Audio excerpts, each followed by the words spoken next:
Hello, everyone. It's time to deck the halls and kick some balls and spend way too much money at the shopping malls. The Yuletide season is here, so raise a glass of beer and get fucked up with the fucking Do It podcast, part of the Hard Knock podcast media fucking network. My name is Jamie Noguchi. That is Brandon Chalmers. Brandon. Did I get everything? Did I get everything? I think I fucked it up in the middle right there. Other than the fact that Jamie Noguchi, once again, is the most wonderful time of the year, and he is 100% right. I don't have it with me, but it is time to raise a beer. Ladies and gentlemen, clink your glasses and grab your asses. It's time for the fucking Do It cast. Once again, much like Jamie said, part of the Hard Knock Media Podcasting Network. You know, when we say Hard Knock Media, we mean NOC as in Nerds of Color, as in Jamie, not me, as in the rest of the network, not me. But boy, howdy, are we excited to get things going. Let's kick the tires and light the fires, Jamie. Woo! Fucking hit the bumper, baby.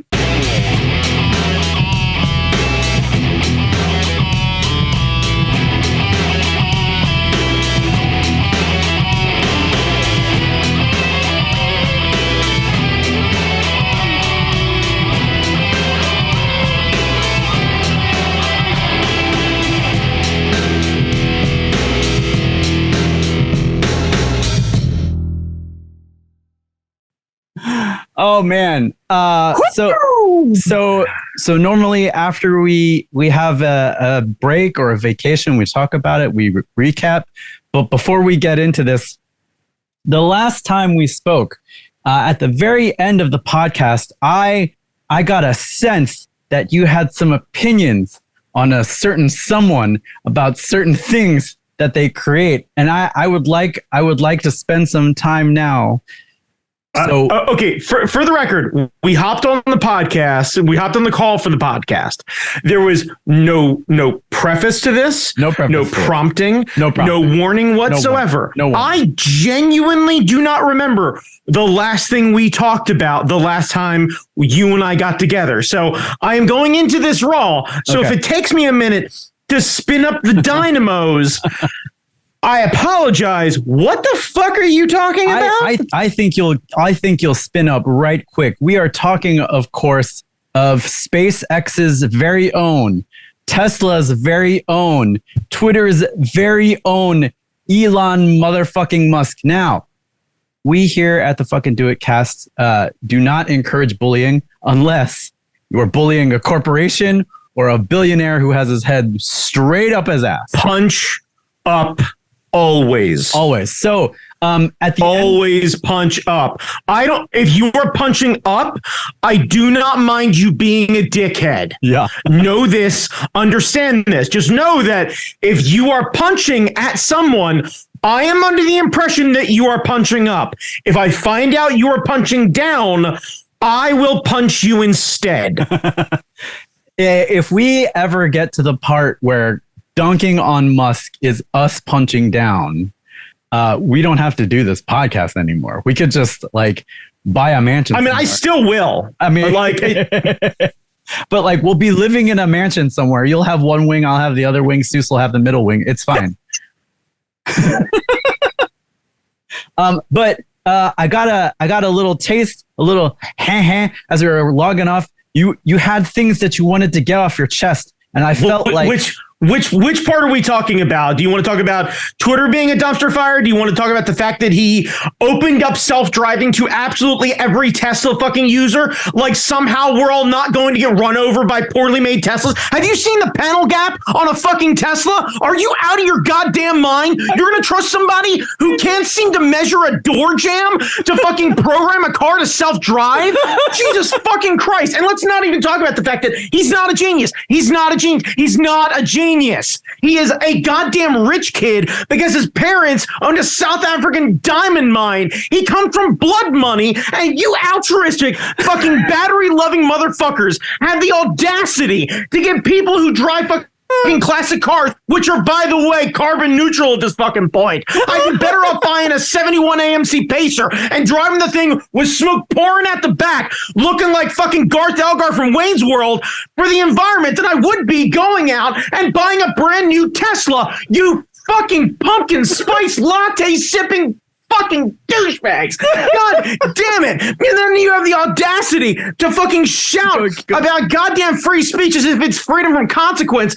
You fucking cunts. I cannot absolutely believe we are going through this shit. And then Musk fucking bets the farm on fucking Twitter and then opens it up to every fucking ridiculous hate-spewed motherfucker as if somehow freedom of speech is freedom from consequence.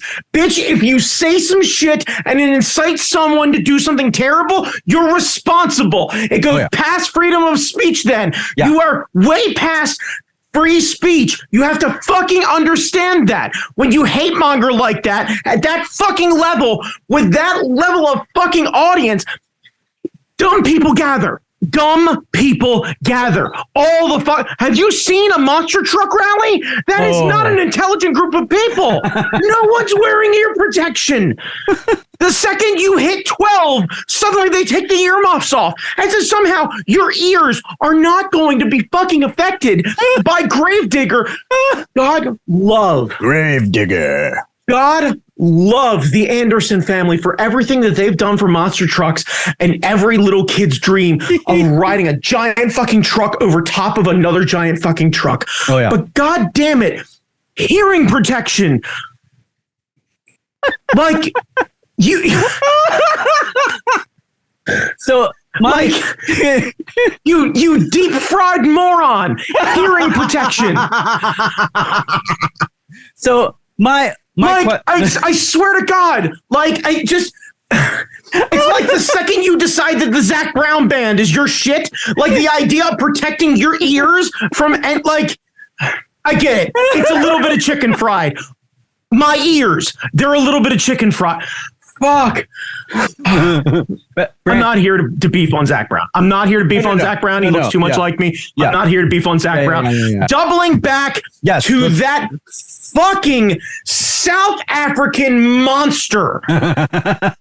Fuck Elon Musk. Fuck anyone who gets way too preachy about Elon Musk. If you know someone who calls Elon Musk a genius, walk away from them. That is not going to happen. It's not a fun conversation. It's not a fun conversation. It's not going to be good. Because they don't. It is the same logic that you deal with QAnon people. Oh, yeah. Logic is gone. Their ability to take in new information, process it fairly, and then change their opinion or point of view about the world is gone. It's just gone. So seeing how he has quote unquote run Twitter, I don't know how the cars fucking get made. Like, how do they don't? That's the problem. You know how many years it took them to be profitable as a car company? But they're on the road. How are they on the road? Because there's a lot of other people involved, Jamie, and because we have federal regulations that keep you from putting cars on the road without passing safety laws. See, this is where somebody goes, but the free market, fuck you.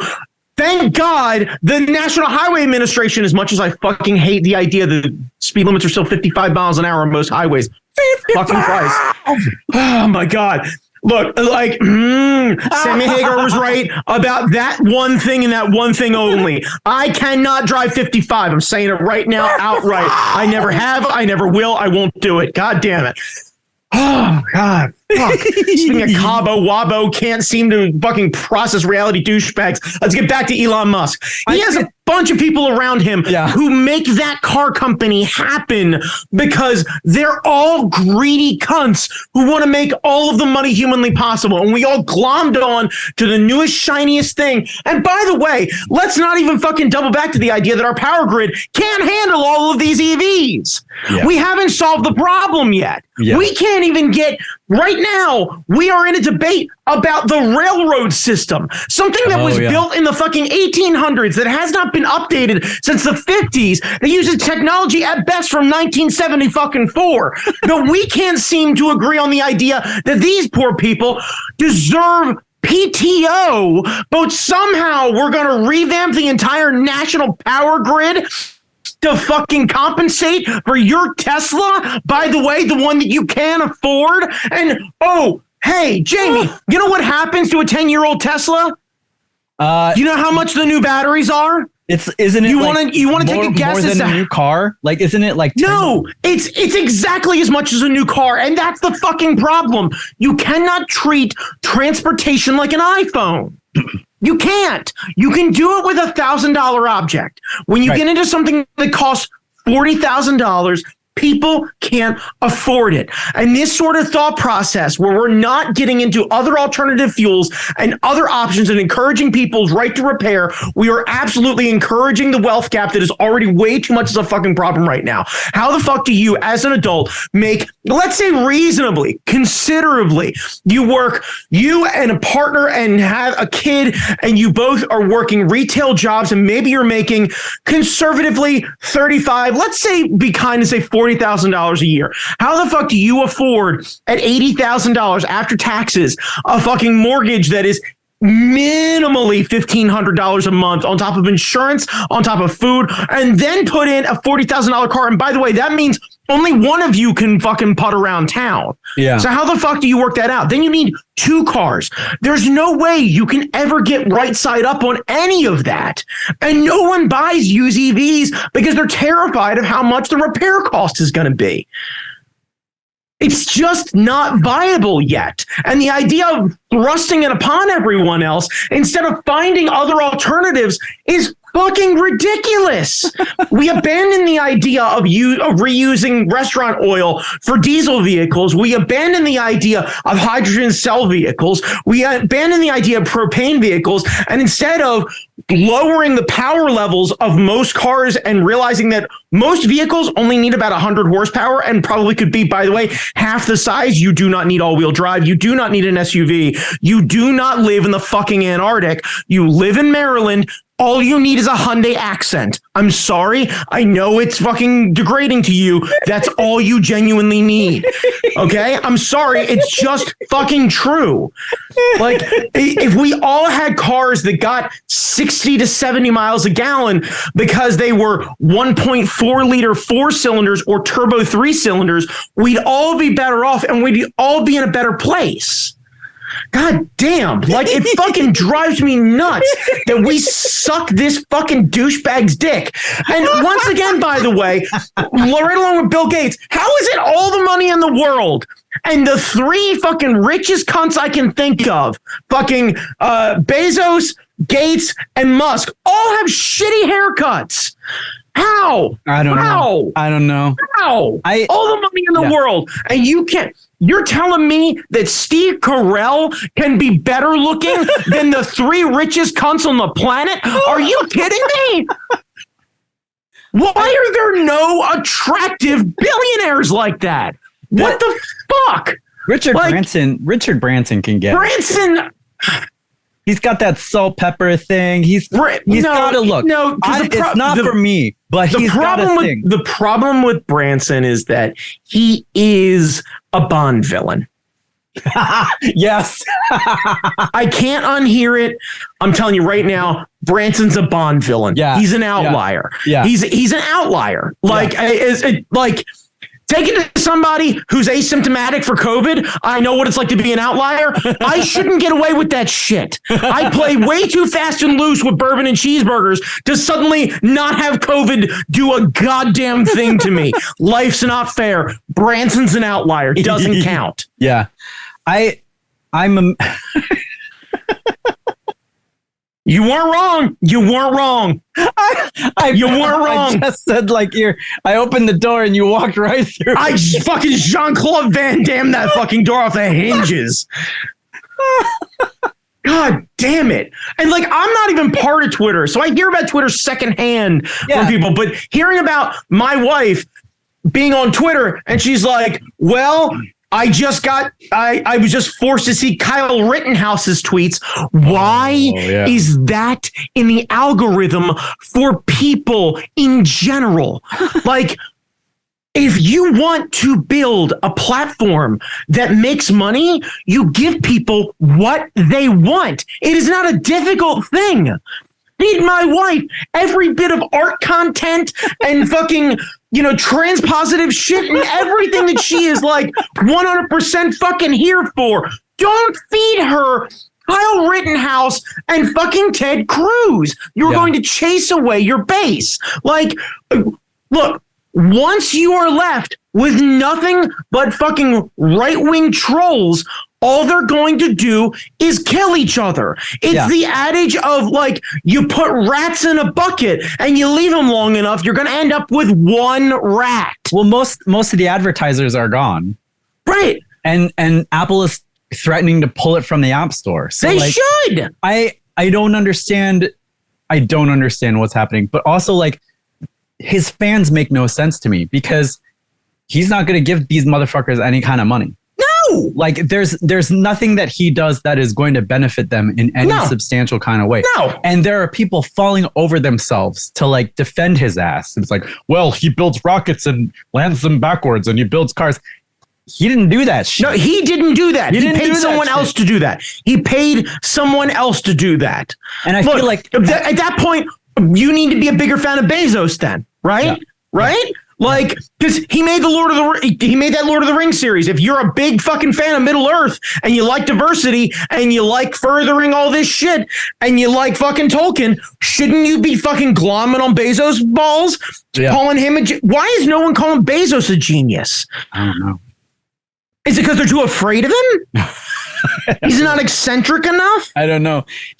He's so quiet. Like, you never see. He's not on any of the because he's dangerous. He doesn't say shit. So because he's dangerous. He's smart enough to keep his mouth shut about everything that matters. Yeah, he's one of those wily motherfuckers that, like, if you told me that he had some, like, evil underground bunker where he's building his own fucking rocket, and he has his own satellite, I'd be he built his own rocket. It's shaped like a penis. He took William Shatner. That's right. Like, he's got weird.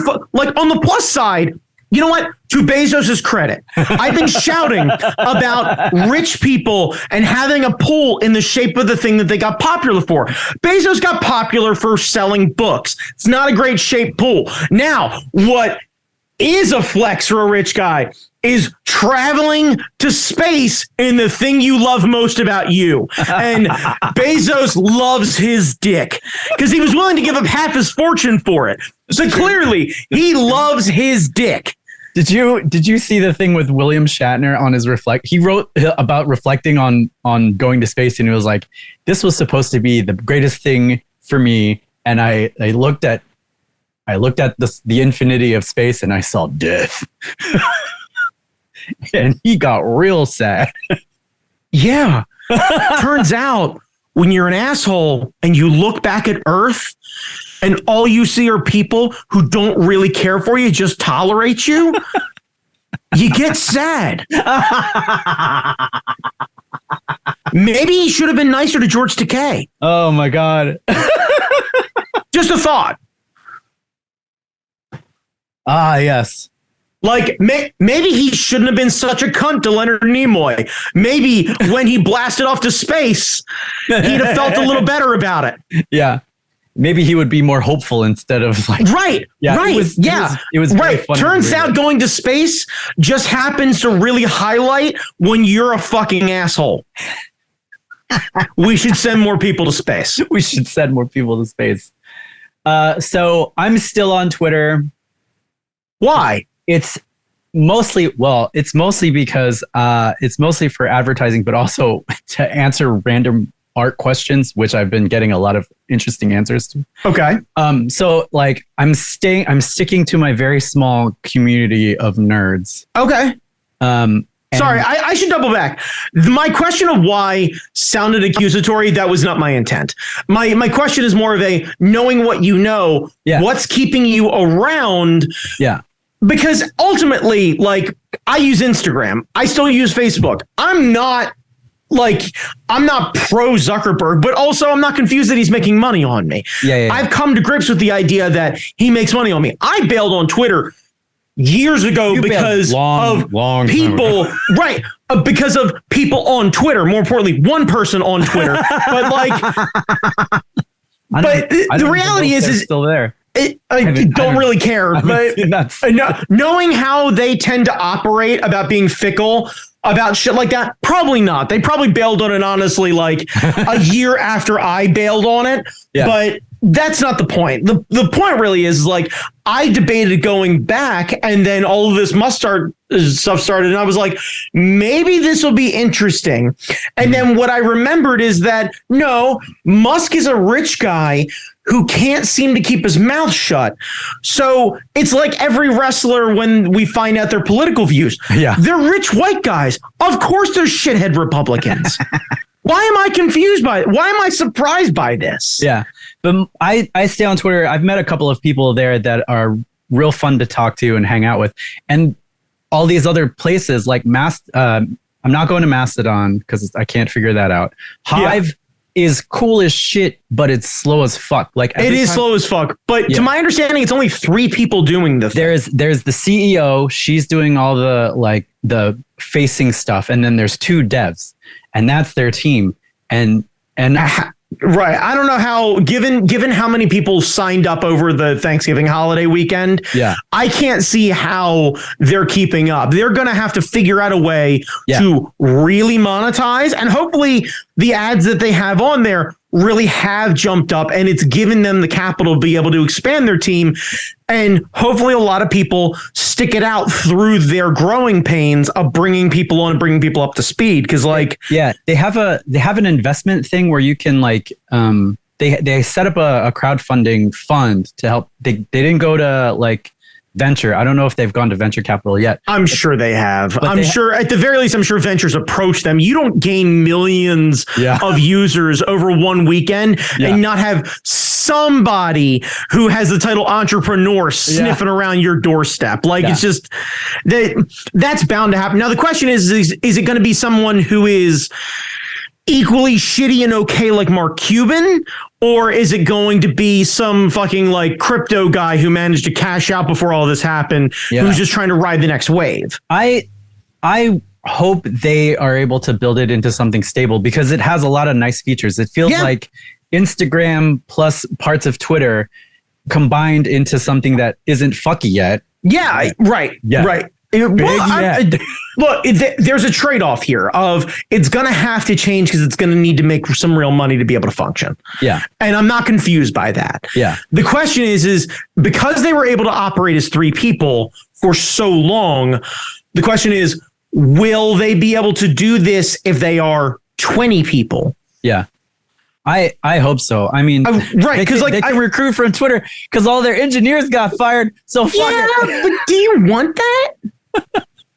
I would want some of the back end people. Maybe. Like, here's my thing. Twitter is not great. No, but the people who keep the app from exploding.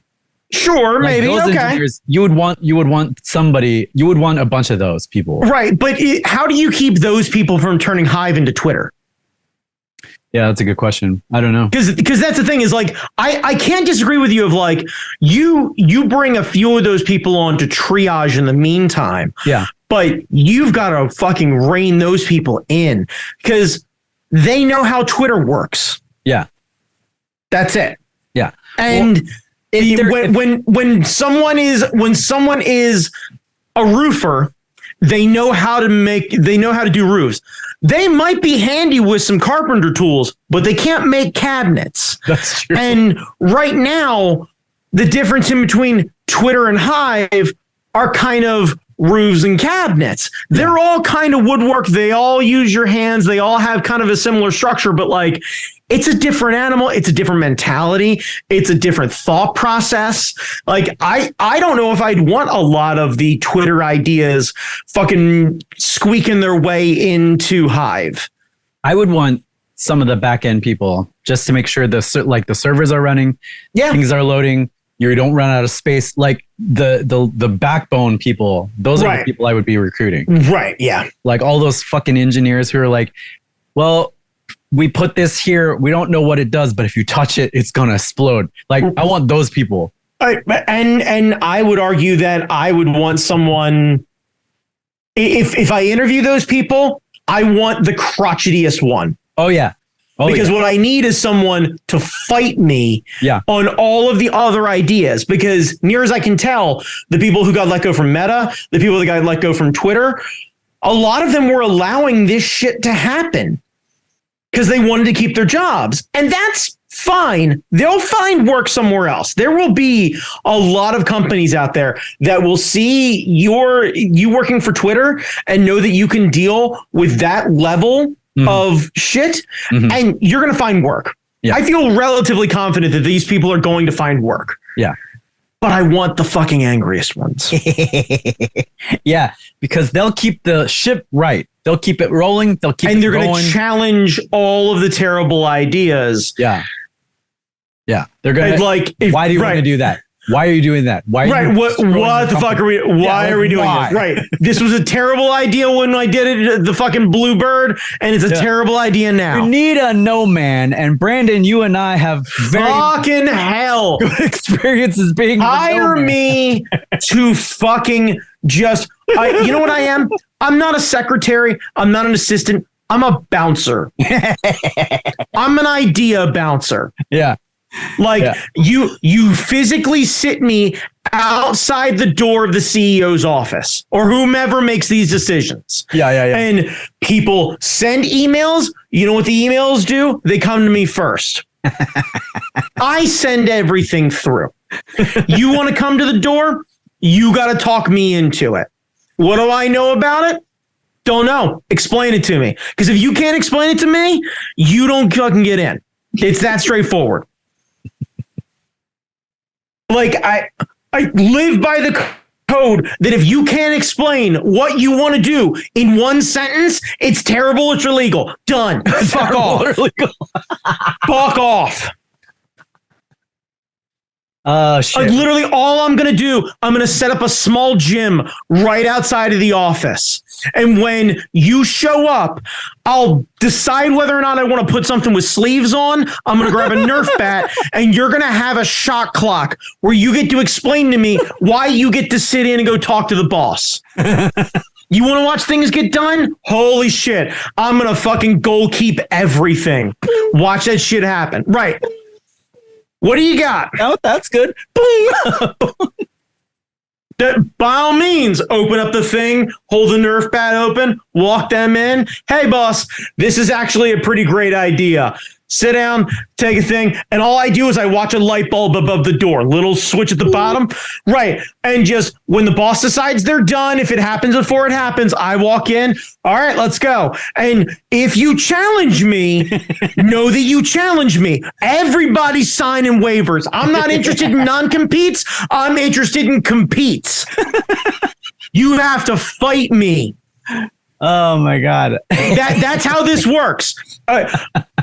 Now, to be fair, Jamie, we do this the proper way.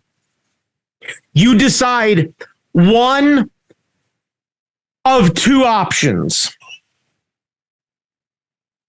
We settle things with the joust event, or the fucking pugil sticks from American Gladiators. Yeah. Or 30 seconds, both of us get sock 'em boppers. Ooh. No pads, no anything. Yeah. Just you and me in a random office room, and it's literally like an office room. There's cabinets and everything else like that. There's printers, everything. Yeah. And just you and me, clock above the door, 30 seconds, sock 'em boppers on. Right. Those things are fun. That's what I'm saying. It's enough that we're going to go hard. Yeah. And you got a chance of really, and now here's the rule. You got to knock me down for either 5 seconds or 3 different times. Yeah. I think that's because you can catch me quick. Yeah. And you could knock me down. That's one on the board for you. Yeah. I think that's reasonable. Right. I'm not saying it's unfair. I'm giving you a fair chance. You fucking knock me down. Like, you could be smart. You catch me one quick one, back of the head, knock me into the printer of the cabinet, fucking start rabbit punching me with the sock and bopper. I'll go down. You get to a count of 5. You get back in there. Fucking get after it. You earn that shit. Your idea is good. You want to fight for it. I'm here for you. I wish there was someone like that for whoever decided it was a good idea for Mark Zuckerberg to be the face of Meta. Of anything. Every time. Of anything. So every time they show off one of his VR thing, like the metaverse bullshit, and it's him, it's like, do you want people to use this thing or not? Why? Do you want people to use this thing or not? Hire someone. Yeah. How rich are you? Yeah. Hire someone. Are you telling me if you didn't get John Cena in his John Cena-ness no, sell the metaverse? You need a voice and a person who is more openly accepted by absolutely everyone. You need like a Morgan Freeman or something. Yeah. But yeah, you could afford. You could hire Morgan Freeman. Welcome to the metaverse, and you're like, yeah, I'm in. I'm buying that dumb fucking headset. At the very least, right? At the very least, the metaverse actually genuinely has a black person in it? Thank God. You log in and you hear the dulcet tones. The dulcet tones. You know who it is? It's Darius Rucker. Oh. It's Darius Rucker. Hold my hand. Because most people, like some people might not know who he is, so they're curious. Yeah. Anyone who's our age who knows him is like, yeah. Anyone who's slightly younger is like, wait, the cowboy from the Tender Crisp chicken sandwich commercial? You're like, yeah, I'm here for that. Some people who are older are like, oh, the nice guy from the Christmas album. Yeah. He's got the voice. He's got the voice. He's got the look. He's got the timbre. It's like he's welcoming. He's kind. We can't get that. We can't get that. You've got dumb fuck like you've got so much money. You can't. You wanted to get the metaverse to work. You could have hired some fucking people. You could have hired people. So bad. It's not that hard. Hire people. C-list celebrities are fucking everywhere. You can find them. Musicians are fucking everywhere. You can find them. And the only thing that they've figured out to advertise is, hey, look, you can have a business meeting in the metaverse. I don't want any more meetings. Putting a fucking headset on my face is not going to make me want to go into another meeting. No, what you could do is say, hey, you could have a corporate retreat in the metaverse. You could have people broadcasting images and nature walks from beautiful areas in remote areas while people are away. You could have Hootie and the Blowfish play your corporate fucking event and have that happen at the end. You could give people the option of meeting together at beautiful places. You could have them do weird things like try and do a virtual version of Camp David. Have them do a virtual version of, I don't know, like fucking Mount Rushmore. All of the, like, you could do these virtual events and do them in an interesting way and have all of these celebrities walk through and have them do all of these things. You could have these celebrities get booked to host your corporate events. Oh my God. Because they don't want to have to go anywhere. Right. Like, you look, imagine you decide to host a corporate event, right? Yeah. And you decide that you're going to get Seinfeld's own Jay Peterman, the voice of the Westminster Kennel Club dog show, John O'Hurley, and his dulcet tones. John O'Hurley and his dulcet tones. I'm in. I don't even work at your business. I'm going to your retreat. I'm into it. Brandon, it's time that we sat down and had a fireside chat with someone who's part of the working class. Yeah. Not a terrier. These are all excellent ideas that two dumb fucks just came up with. You're telling me that the guy who does the voiceover for the fucking dog show that happens after the Macy's parade every year don't have room in his schedule to host your corporate event virtually? Fuck out of here. God damn it. Fuck out of here. God, it's so bad. It's not that hard. It's the worst fucking thing. It's no wonder Meta is losing like 75% of their valuation. Because no one wants to pay for that fucking setup. No, it's awful. It's awful. It was cute in Lawnmower Man because we didn't know any better. No, right. But the reality is what Meta should have been to everyone is a multi-tiered system. Some people should have been able to walk around in it. Some people should have been able to play a version of The Sims. Yeah. Why? You shouldn't need the fucking setup. No. It's too much of a cost of entry. Yeah. These fucking people are dumb shits with too much money. Too much fucking money. Anyway, Brandon.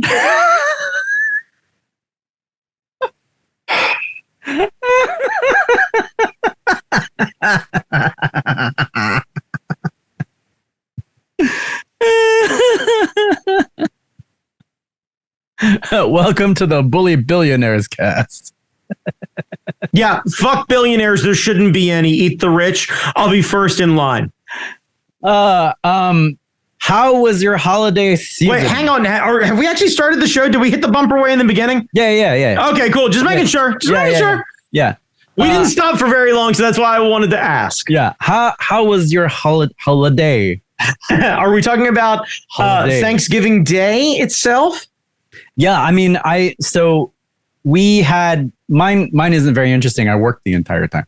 And because it's you. And Audrey's sister and their family were in town, and nice. We did go to the zoo one day. Nice. National Zoo, I assume? National Zoo, always a pleasure. Yes. I love the small mammal house. The tamarins are my people. I feel like I understand where they're coming from. They see a food, they get a food. They're done with the food, they run around a bit. I feel like I can understand this lifestyle. I get this. I can get lost just sitting and watching the elephants all day. Yeah. I've actually done that where like I've taken a day and gone to the zoo just by myself like years ago. And I literally spent 4 hours just sitting on a bench, just watching elephants. Yeah. Like they're fucking delightful. They are very cool. And the new enclosure for the elephants at the National Zoo is vast. So it's fucking massive. Wander. Like you can see it from like 5 or 6 different parts of the zoo. Yeah, it's great. Yeah. We saw the pandas. One of them was just lying on a rock inside. One of them was munching on a bamboo. Also a lifestyle that I can resonate with. Eating something that gives you absolutely zero nutritional value. Yes, I can get behind this life too.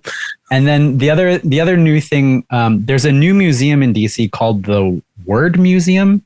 Oh, okay. It's all about language, where language comes from. Okay. And how we use it and everything. And the first exhibit, so it starts on the 3rd floor. You go down. There's like 3 floors of exhibits.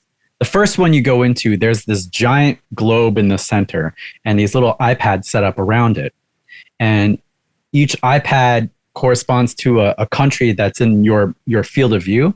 And they have a representative from each country to tell you an interesting aspect of that language. Like in Korean, there's 6 levels of honorifics that you use at the end of like someone's name to indicate like how formal you want to talk to them. Okay. And then the way the interesting thing they talked about that is like, you don't count like we count in English where it's like, you have 5 things or like 2 things or whatever. They say there's a descriptor of what type of thing it is. So like swords and I think rulers have the same descriptor. And there's a word that indicates we are counting these items now.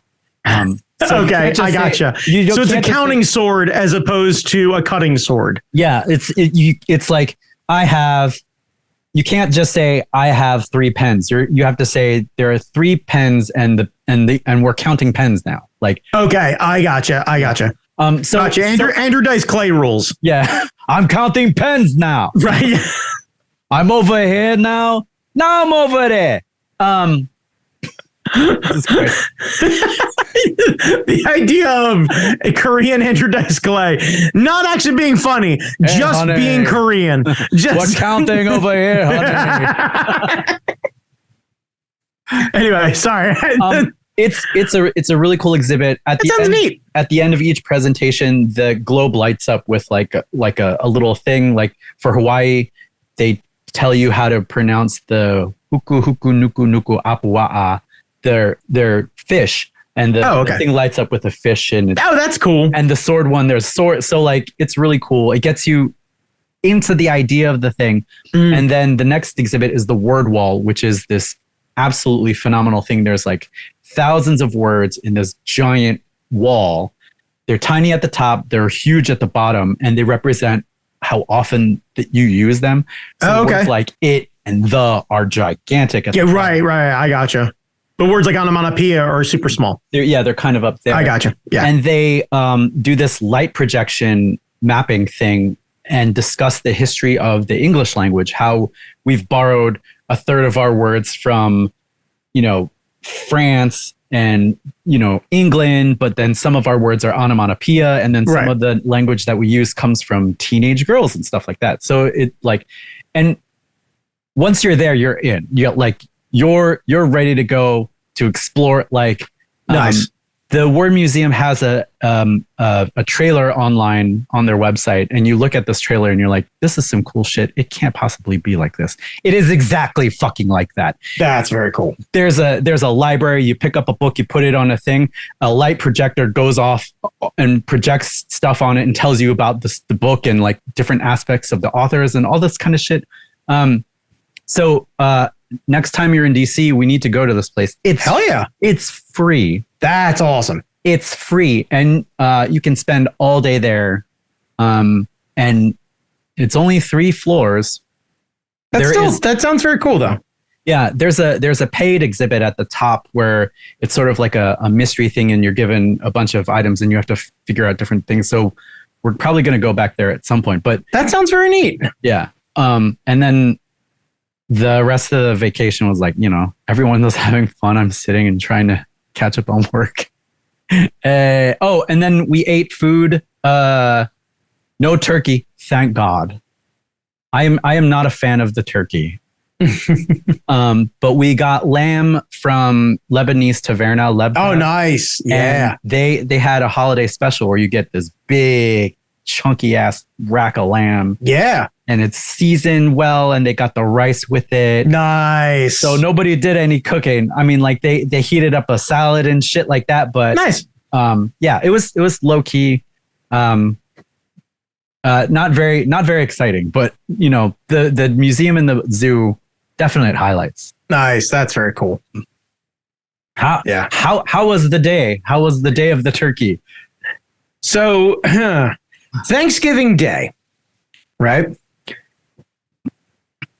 To my understanding, the way Thanksgiving Day was supposed to work this year, normally we would head to dad's side of the family at grandma's. And grandma, if I'm not mistaken, is like 86 and had been doing the full fucking spread for like 7 or 8 people every year. Whoa. She does the full turkey, does the taters, does the stuffing, all super traditional shit. Like, fucking puts the work in. Now, to my understanding, she does this through like an entire week and then kind of reheats everything kind of day of or whatever. But like, lady puts the fucking work in, right? Yeah. And to her credit, I get it. Now, we get into this year and we get, couple weeks out. And I'm like, hey, what's going on? We still heading to grandma's? Dad's like, nope, you're coming to our place. Grandma's heading somewhere else. It's going to be low key. It'll be me, you, my lady, and Nicole. And I'm like, rad. Let me know what you want me to bring. He's like, don't worry about a thing. Just come on up. I'm thinking, sweet. Easy Sounds peasy. awesome. Sounds like a great, great setup. I love a low key holiday. You know what I mean? Because like we can go up, we can hang out. They got a cute little dog. They got a parrot. Like we can hang out all day. No problem. I can peace out whenever. Low stress. Easy. Day before, grandma decides we're all going there. Ooh. Uh-huh. Grandma's been cooking and she hadn't said anything. Oh. Now, Dad was supposed to go over in the morning on Thanksgiving and help cook a whole bunch of stuff. Grandma tells him, don't worry about it. I'm good. Mm-hmm. Now, here's the caveat of everything, right? Now, Dad's lady friend works for a certain shipping company with an arrow in their logo. Okay. She is heading into the holiday season and she just genuinely cannot get sick. Like, it's going to fuck her world up if she's sick. She's not going to be able to take off. She's just going to have to work through it. So the agreement is essentially like, hey, the wife and I are heading up. She knows that we won't put them at risk. We'll cancel before we'll put her at risk. No problem. We tell Grandma, hey, look, that's fine. You can't have anybody over. We can't risk this person getting sick. Grandma's like, no problem. Don't worry about it. So 1:00 comes. We all meet at Grandma's. We're getting ready. We go walking in. And what do we see? Grandma's best friend and the boyfriend of Grandma's best friend who we've never met. And what I learned is that the boyfriend apparently has been a bit of a thing the last 12 years. Now, the fact that I've never met boyfriend and I've had Thanksgiving with this other lady for the last 3 years is very telling as to how deep their relationship is. Now, couple of points about our friend, okay? Now, the friend, very sweet lady, not her fault. Usually, she is, and I say this again, an absolute sweetheart, but openly has stated that she's been diagnosed with Alzheimer's and schizophrenia. Cool. She, in previous times, one time has had a handler with her. I think it was her regular day nurse or someone who takes care of her. Other 2 times, nobody, but to my understanding, she doesn't have any family around who does Thanksgiving with her. I can get the idea that she shouldn't spend Thanksgiving alone. Yes. I am super good with this. Now, this lady tends to ramble a bit and is a bit of a handful, and some things can come out of her mouth that, boy, howdy, shouldn't be coming out of her mouth, but also to be fair, she's openly stated about her own medical conditions and that I am very forgiving due to understanding those medical conditions. She's very forthright with it. Yeah. So this way, she is not off-putting to anyone. She is very open about this. She's like, hey, this is what goes on with me. If I say something, I apologize. Please don't take it personally. And I'm like, no problem. Can I get you a Sprite? Like, you know the rules of the road. I'm good. Like, and I've dealt with this lady before and she recognizes me and it's big hugs and hey, hun, how you doing? And she's a wee little thing and it's fucking adorable. And I'm happy to wait on her. I make sure to make her plate every year. No big deal. Like, I'm a happy camper with all this. I get to be nice to the little lady and make her feel special on a day. No big deal. Plus side also, Thanksgiving, it's her birthday. Grandma goes hard, makes cakes. Grandma knows how to make some fucking cakes. Like, yeah, big like fucking custom like frosting roses and shit like that, all handmade shit. Yeah, Grandma goes hard. Make sure that she feels special on her birthday. Gets her little extra things on her birthday. We get to sing happy birthday. You know how much I love singing happy birthday. She gets fucking excited because I'm sitting next to her. We're fucking crooning along. Me and Dad crooning. Kids just getting after it, right? This is a normal Thanksgiving, right? I jumped into this situation, both feet in it. I'm like, fuck it. I'm going to help Grandma carve the turkey. I'm going to make sure we're getting ready for everything. Ain't no thing. Easy peasy. Grandma's boyfriend, or sorry, not Grandma's boyfriend, the friend's boyfriend. The friend's boyfriend. I'm not going to put the friend's name out there because she's a sweetheart. Bill, on the other hand, can absolutely walk off a fucking pier. Oh, boy. Oh, boy, indeed. Bill is everything you hate about everyone with a buzz cut. Bill looks like an astronaut who let himself go. Like, just... Swear to God, and the guy... Now, and here's the problem that I have with Bill. He's not particular. He's not just into one thing and wants to talk about the one thing. He's into everything and nothing. And Bill has no real interest, and you can't lock him down.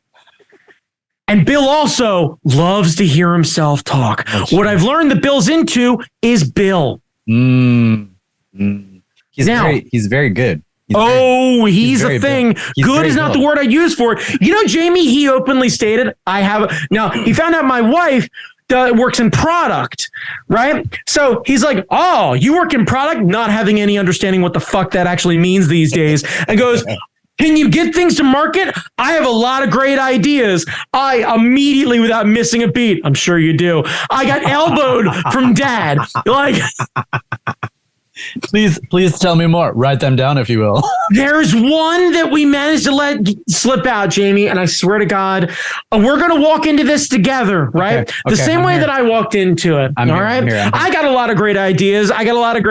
You want to hear one? I'll tell you one. I definitely need to hear this. Right, absolutely. All right, so you know pie? I do know pi. Not pi like pi, like pi, like 3.14, you know, pi. I know that pi. Absolutely right. Now, you know what I had an idea for? And I can't really figure out how to get the printing out, but I'm pretty sure that I can cut the little strips out and I can tape them together. So pi's a real long number. Now, did you know that in pi, 3.14 to the umpteenth digit and everything else like that, you can find everything from your birthday, my service date, your service date, your marriage date, and everything in between. Absolutely every single date in between is involved in pi. That's how long pi is. Do you know the longest way to get to pi is to go the long way?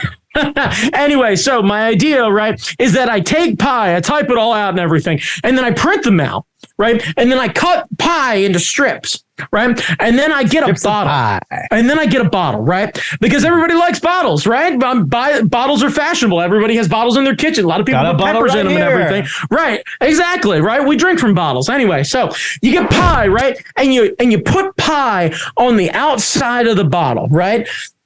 Now, my idea was to put the symbol pi, but the more I thought about it, the more funny I think it'd be to actually put a slice of pie on the outside. You know what I mean? A little bit of humor. Anyway, so you take pi, all the numbers, and you stuff them into the bottle, okay? And then you seal the bottle up with pie on the outside. You know what you get? You know what you have?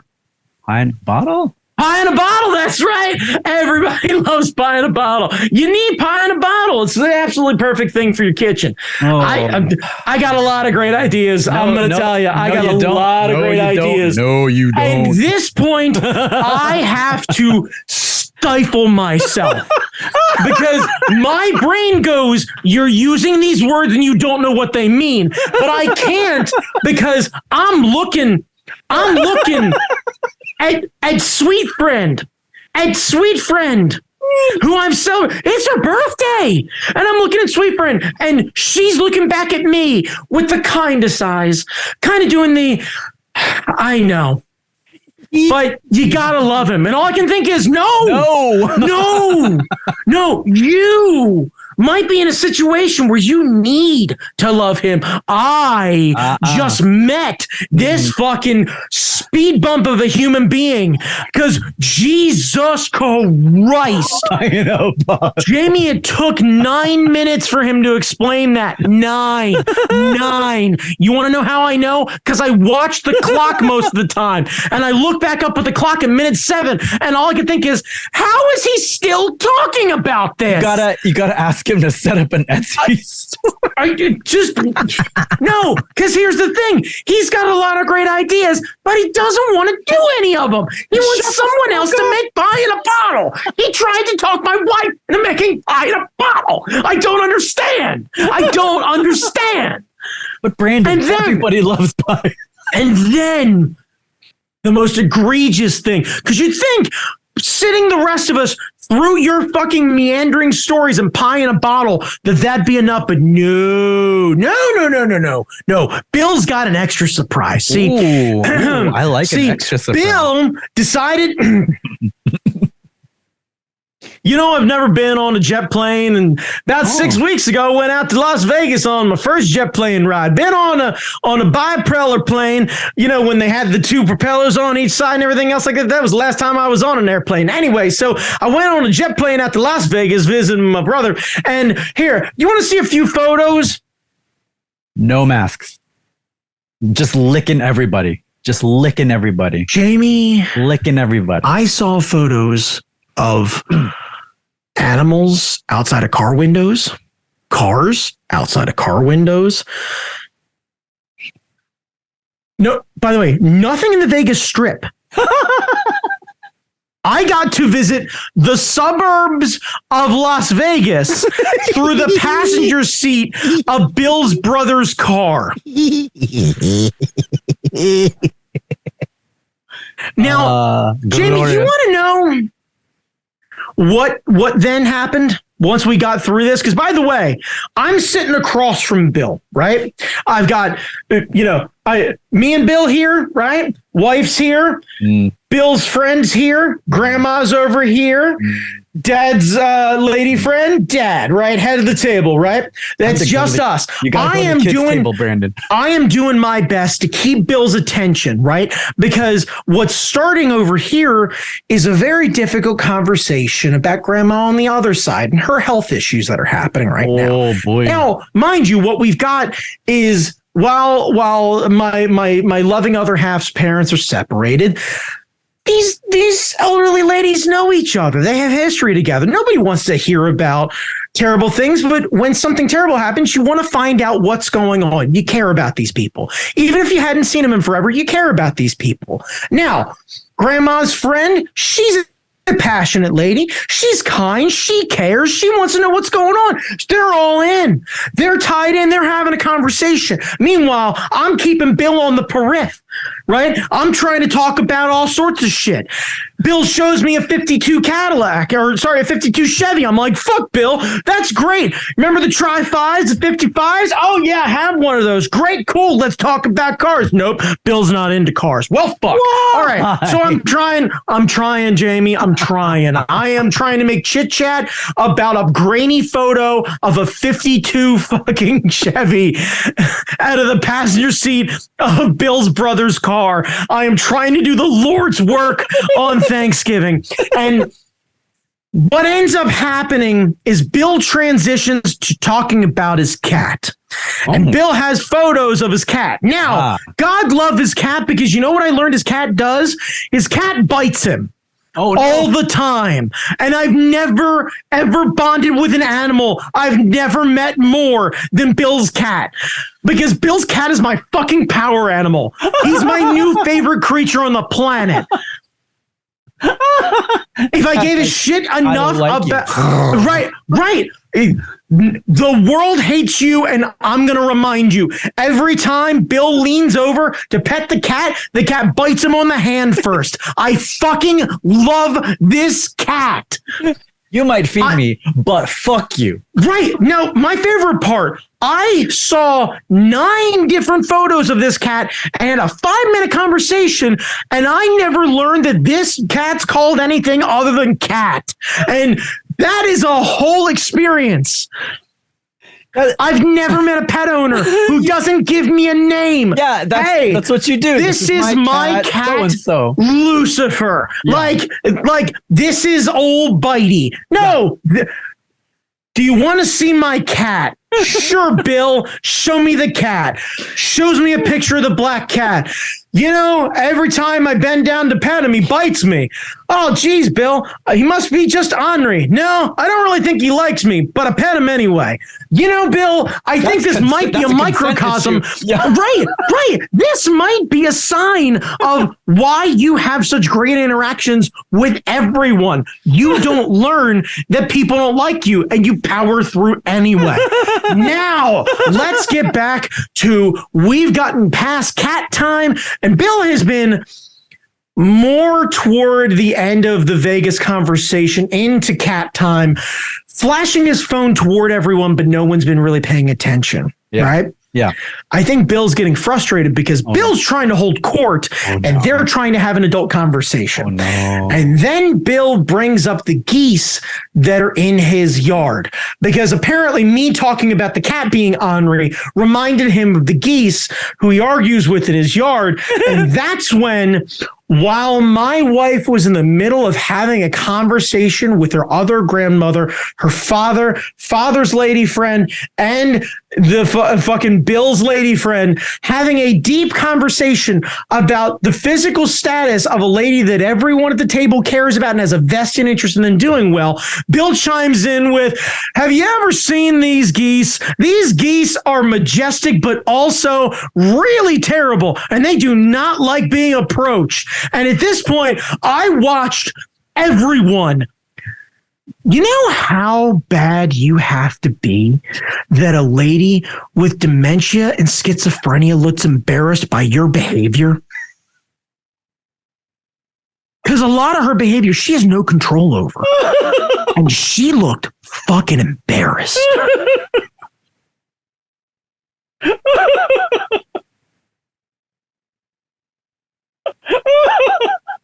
And my favorite part about this is Bill didn't slow down for a fucking second. No, Bill. No. He proceeded to show another 5 photos. Oh, Bill. And that's when I watched Grandma house the rest of her dinner, get up and start serving pie to change the subject.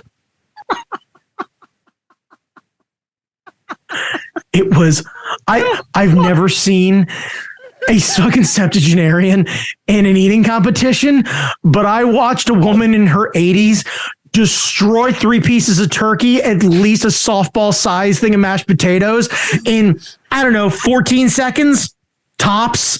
Just scrape, like, and to her credit, she was dainty about it. She didn't even lift the plate. It was like she scooped, cut the turkey, scoop, hit, and it was like 4 of those, and she was done. And then gets up and immediately doesn't think about it. Walks into the kitchen with her plate, walks back out with pie and Jell-O for fucking Bill, clears his plate, sits those down and goes, make sure you eat all of that. And he starts tucking into pie, and then everyone else can finish conversation. And all I can think is, this woman's a fucking Jedi. Make sure you finish all of Woman is a Jedi. She's a social Jedi. Oh my God. Bill, what are you doing? What are you doing? Fucking Bill. So we got done. And we all have pie and we all have Jell-O. Old school Jell-O mold, right? With the fucking the pears and the grapes and everything else like that in there. Yeah, we went fucking hard for it. I like right? mandarin oranges in my Jell-O. Yeah, she did not have that. It was the soft pears that were like I think it was like a mix of like the fruit salad, like the fruit cocktail, so like the little peaches, whatever. Yeah, I think it has like an Asian pear. I think it's a peach, and then like some grapes, and then something else. I can't figure out what the fuck else it is. But like with some Jell-O, right? Suspended in some fruit punch flavored Jell-O. Yes. So it was a nice like fruit cocktail with the fruit punch, all of the fruits mixed together, little dollop of Cool Whip on top, little tiny dish. Like, I'm here for it. It was, you know what it was? It was proper buffet sized. Yeah, you get the little dishes of the desserts. You're like, this is about right. She hit with one of those and a reasonable slice of pie with Cool Whip also on top. Just bam, bam. Nobody gets to hesitate. Just hit you with both of them. Like, Grandma don't play. We get done. We start cleaning up and everything else like that. I go ahead in the kitchen, help clearing the table, clearing the chairs. I'm doing all sorts of things like that. I'm running all over. Bill, thank God, falls asleep in the chair. Good. Right. But pipes up every like 9 minutes or so and then starts singing because he hears the names of songs in conversation that no one asked for, and then sings until everyone stops talking and then goes back to sleep. What the fuck? Bill's a human Furby. Right. Now, we proceed after we get done the dishes, a bunch of us to go outside. Grandma tolerates all of this stuff inside. Dad's inside. Dad meanders outside. Grandma meanders outside, goes, you avoiding all of us? I look at Grandma. All of who? She smiles. Bill's already gone. She goes, oh, just me? And I was like, I'd never avoid you. Love, come here. We all have a nice little laugh, little wink and a nod. And we don't discuss Bill again. But fuck, the second we get in the car, my wife is livid. Like I've never seen, my wife doesn't get mad at people that way. She's not, she's not hateful that way. Yeah. I genuinely think if I asked, would you be willing to pull the plug on Bill? She'd be first in line. Yes. Like she'd want him to be natural causes, but she'd be fine with Bill not being in the world anymore. Yeah. She would not sign the papers. Wouldn't fucking hesitate. Yeah. She would absolutely fucking just, like fucking Dick Van Dyke dancing with penguins, just fucking kick that cord out of the goddamn plug and just chimney sweep her ass out of the room like it ain't a thing. He's had his time with the. He's good. Fuck him. He's fine. He's fine. He's beautiful. Yeah.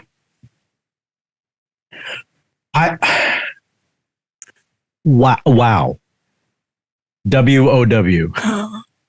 We were there for 4 hours. Oh, Jesus Christ. That's it. By the way, someone forgot rolls. I had to go zip out on Thanksgiving to go get rolls. I missed the first 30 minutes of this. I wouldn't say you missed it. Someone else had to manage Bill for that long. Now, here's the fucked up part. Bill and the lady friend, they were there for an hour before we got there. Grandma had to cook while hosting Bill for an extra hour. Oh, no. Grandma's a saint. Look, I'm not a religious man, but if there's a heaven, send Grandma. Yeah. She's fucking earned it. Good Lord. Because good God. Holy shit. God. Holy shit. Holy shit. Good God. Holy shit. Yeah. Holy shit. Yeah. Holy shit. Yeah. So anyway, that was my Thanksgiving.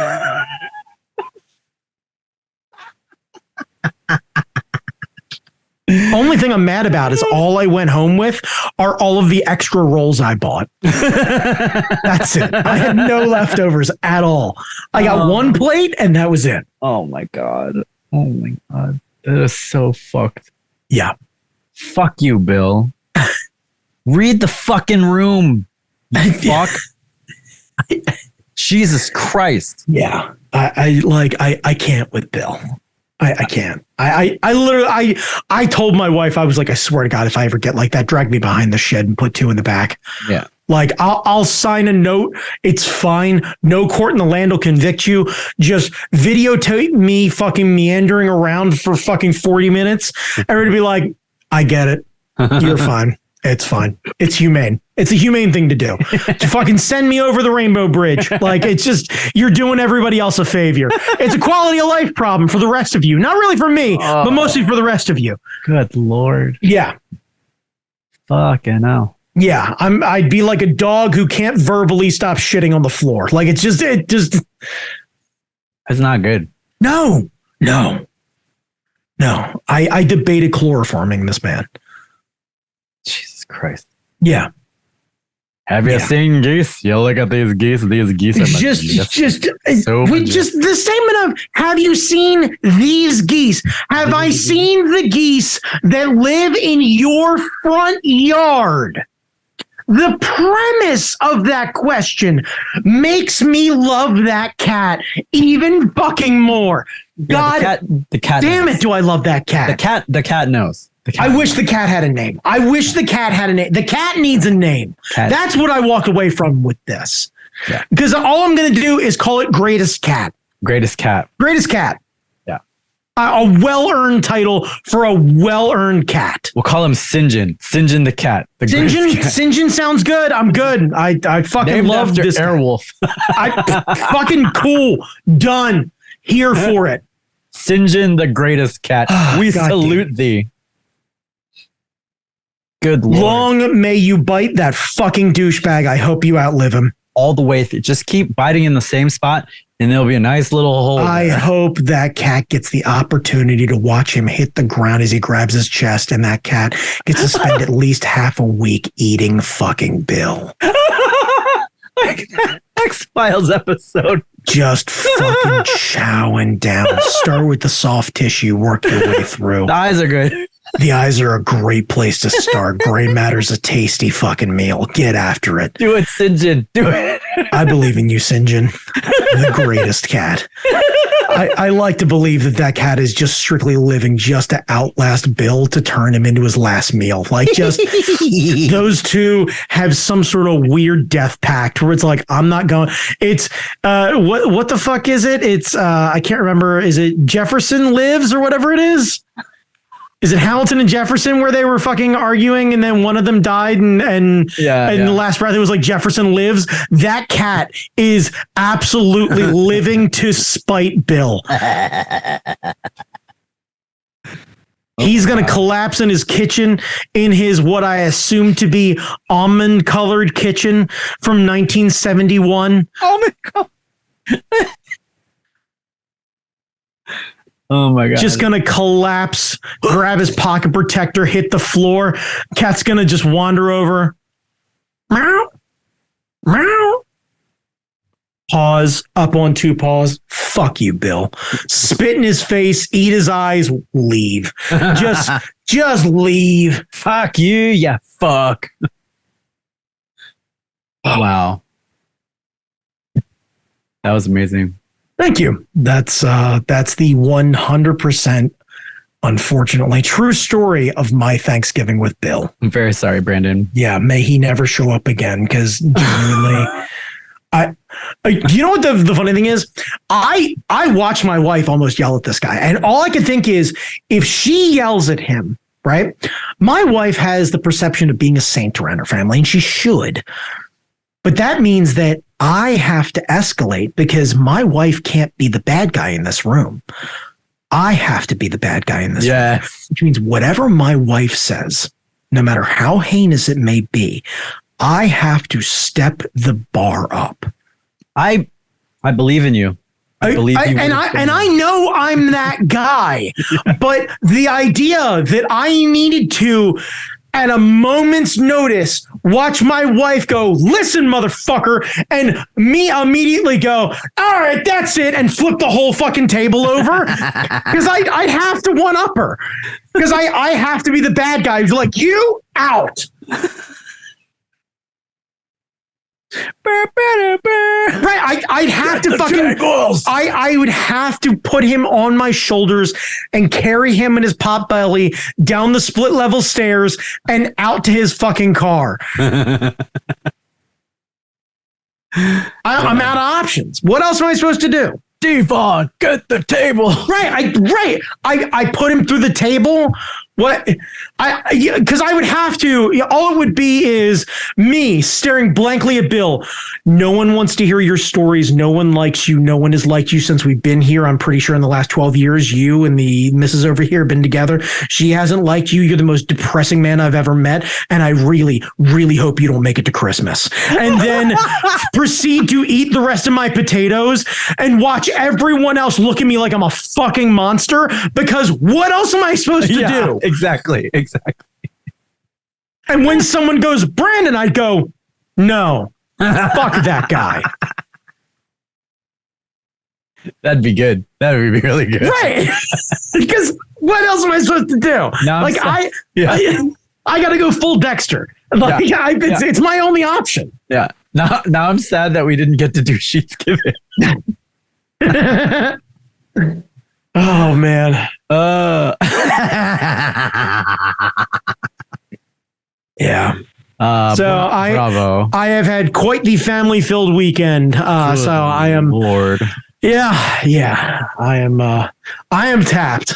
Yeah. That is to say the least. I'd say so, man. I'd say so. That is exhausting. Yeah. But anyway, so I think I'm done for the day. Yeah. Brandon, where can people find you? Ironically, wait, when is this going out? Is it going out this week? Yeah. I think, I could do it tonight. No, that's fine. I'm just asking.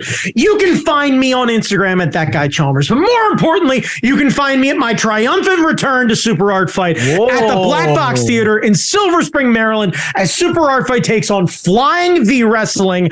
I openly called out Flying V yesterday. I am pretty sure someone's going to talk shit. And if they don't, I'm just going to assume they're little bitches and they want no part of this. But, if I get chopped, if I get fucking bumped, I have no idea what's about to happen.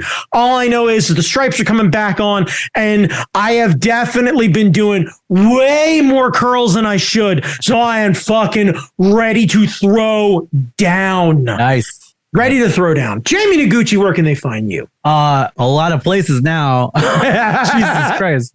I decided that I needed to brand, actually. So I'm back on Tumblr. Okay. I'm on Hive. I'm on TikTok. Instagram, all under Jamie Noguchi. Nice. And I'm still at Twitter, Angry Zen Master, and nice. And all wherever finer podcasts are sold. Yep. Type Jamie Noguchi into a Google machine near you, and you will find the man, the myth, the legend. You'll pay for the entire seat. You'll only need the edge. 9 inches of thunder. Jamie goddamn Noguchi. A man who can't wear shorts. Jamie Angry Zen Master Noguchi. Biggest penis I've ever seen. Jamie Angry Zen Master. That's what I call his penis. Noguchi. Oh my God. Bye. All right. I'll see you.